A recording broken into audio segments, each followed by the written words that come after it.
السلام عليكم مشاهدي قناة صدام العزي.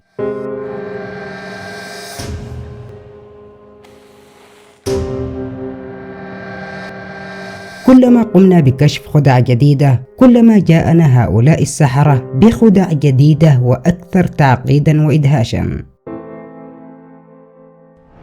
وضمن سلسلة كشف أشهر الخدع السحرية والبصرية جئت لكم اليوم بفيديو جديد لأكشف لكم أسرار أشهر 6 خدع سحرية وبصرية تم خداعنا بها لسنوات طويلة، ومنها خدعة تغيير نوع الكرت عند تمريره إلى الأعلى وإلى الأسفل، وخدعة قطع أصبع اليد المرعبة، والخدعة الهندية الشهيرة التي تحول الخرطوش إلى عمود صلب،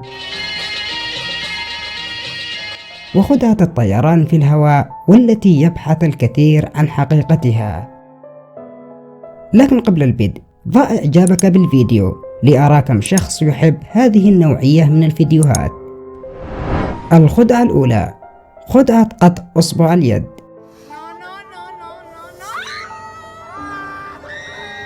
هذه الخدعة ليست محيرة وغريبة فقط، بل تعتبر من أكثر الخدع التي ترعب المشاهدين وتجعلهم كأنهم يشاهدوا فيلم رعب أمام أعينهم. حيث يقوم الساحر بعرض سكين أو خنجر ويبدأ في قطع يده أو إحدى أصابعه، وفعلا يرى المشاهدين أن السكين تنغرس في الأصبع وبشكل واضح ومرعب. ولكن بعد انتهاء الخدعة تظهر يد الساحر سليمة ولا يوجد عليها أي أذى.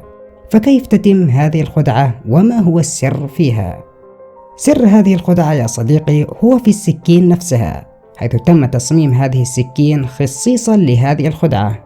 فعندما يعرض الساحر السكين للمشاهد قبل تنفيذ الخدعة، هو في الحقيقة لا يظهر السكين كاملة، بل يوجد جزء مخفي منها تحت قبضة السكين، حيث يوجد في الجزء الأخير من السكين فتحة صغيرة ودائرية بهذا الشكل، وعندما يمرر السكين على الأصبع يسحب السكين إلى الأعلى بهذا الشكل ودون أن ينتبه له أحد، ليتمكن الساحر من وضع أصبعه على هذا الفراغ، ليظن المشاهد أن السكين فعلا قطعت الأصبع. وبعد انتهاء الخدعة يقوم الساحر بسحب السكين إلى الأسفل ورفع يده لتظهر أنها بخير ولم يمسها أي أذى. الخدعة الثانية، خدعة تحول الخرطوش إلى عمود صلب.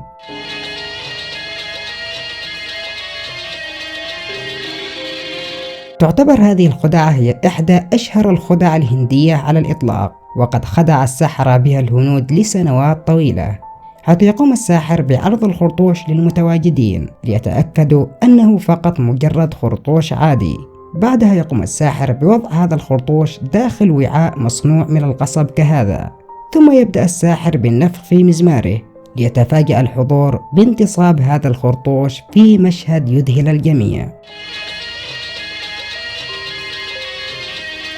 ولكي يؤكد الساحر للمتواجدين أن هذا الخرطوش أصبح صلب فعلا، يطلب من أحد الأطفال الصعود عليه. بعدها يقوم الساحر برمي الورود إلى الأعلى ليسقط الخرطوش على الأرض ويعود كما كان. فكيف تتم هذه الخدعة وما هو سرها؟ في الحقيقة سر هذه الخدعة بسيط للغاية، فالسر هو أنه يوجد منفذ وفتحة صغيرة على الأرض، يقوم الساحر بوصل هذا الخرطوش إلى هذا المنفذ المودي إلى الأسفل، ليقوم أحد مساعدي الساحر بشحن هذا الخرطوش بقصبة حديدية لترتفع إلى الأعلى بهذا الشكل.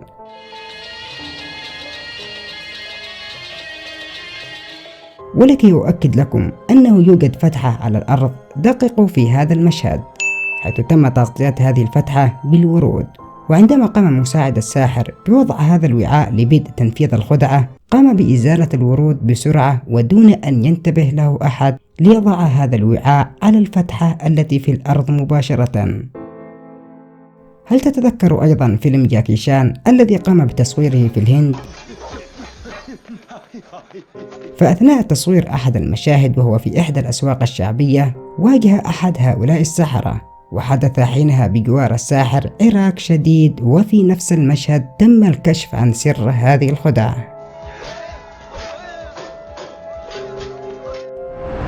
الخدعة الثالثة، خدعة تغيير الكرت إلى كرت آخر. خدعة سحرية رغم بساطتها إلا أنها مذهلة جدا، وتجعل من حولك يصابوا بدهش كبير، حيث يقوم الساحر بعرض رزمة من أوراق اللعب ووضع خلفها ورقة لعب بهذا الشكل، وعندما يقوم بسحبها للأسفل تظهر ورقة مختلفة تماما. فكيف تتم هذه الخدعة؟ سر هذه الخدعة هو كالتالي: أولا، الساحر يستخدم ورقتين في هذه الخدعة وليس ورقة واحدة كما كنا نظن، حيث يضع رزمة الأوراق على يده بهذا الشكل، ثم يأخذ ورقتين كل ورقة مختلفة عن الأخرى، ثم يدخل إحداهن وسط الرزمة بهذا الشكل.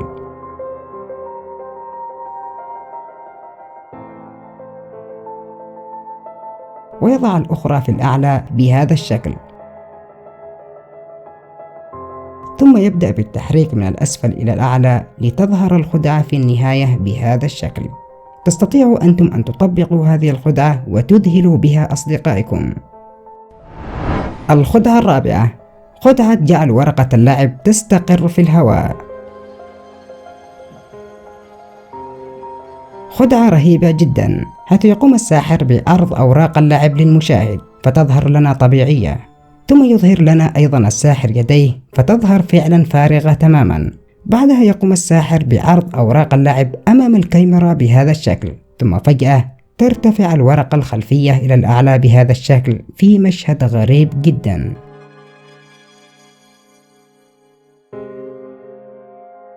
فما هو سر هذه الخدعة؟ وما الذي يمسك ورقة اللعب؟ سر الخدعة في الحقيقة بسيط للغاية، حيث يتم وضع لاصق صغير وإخفائه خلف أصبع اليد بهذا الشكل، وذلك حتى لا يظهر أمام الكاميرا. وعند تنفيذ الخدعة يتم وضع هذا اللاصق على ورقة اللعب بهذا الشكل من الخلف، ثم الإمساك بها بأصبعين بهذا الشكل، ثم رفعها إلى الأعلى لتظهر وكأنها تطير في الهواء دون أن يمسكها أحد. الخدعة الخامسة: خدعة الطيران والوقوف في الهواء.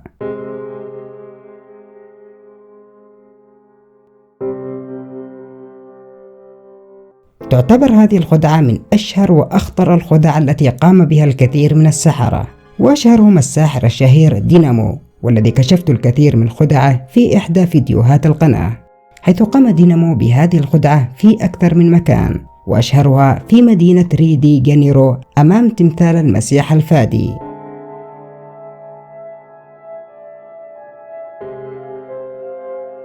حيث قام الساحر بالوقوف في هذا المكان وأمام أنظار الكثيرين، وفجأة بدأ الساحر بالارتفاع إلى الأعلى كالبطل الخارق والذهاب إلى مسافات بعيدة، ثم الهبوط إلى الأسفل دون وجود أي شيء يمسك به، مما جعل الحاضرين يصابوا بذهول كبير جدا، وأصبحوا وكأنهم يشاهدوا معجزة حقيقية. فكيف تتم هذه الخدعة؟ أعترف لكم أن سر هذه الخدعة كان محير لي كثيرا، حتى تم كشفها أخيرا من قبل الساحر المقنع. ففي الحقيقة الساحر لا يمتلك أي قوة خارقة أبدا، بل تعتمد الخدعة على هذا الرجل الذي يجلس في قمرة القيادة، والذي يقوم بالتحكم بالساحر عبر رافعة طويلة تصل إلى 50 قدم، ويتم التحكم به عبر أسلاك حديدية دقيقة وقوية جدا، حيث يتم ربطها بالساحر بإحكام وإخفائها تحت ملابسه بطريقة احترافية. ولكن قد يتساءل البعض: لماذا لا نرى نحن الأسلاك الحديدية؟ السر يا صديقي هنا هو في الضوء الساطع والصادر من الشمس، فالضوء الساطع هو الذي يصعب علينا وعلى الكاميرا رؤية الحبال، وأيضا يستخدم الساحر زاوية معينة للتصوير لتتم العملية بحرفية عالية. ولكن إذا تم التصوير من الأمام بهذا الشكل فستظهر لنا الأسلاك الحديدية وبشكل واضح جدا. في الختام، ما هي الخدعة التي كنت تبحث عن حقيقتها من بين كل هذه الخدع؟ شاركنا رأيك في التعليقات، وشاهدوا فيديوهاتنا السابقة لتتعرفوا على أسرار المئات من الخدع البصرية المعقدة.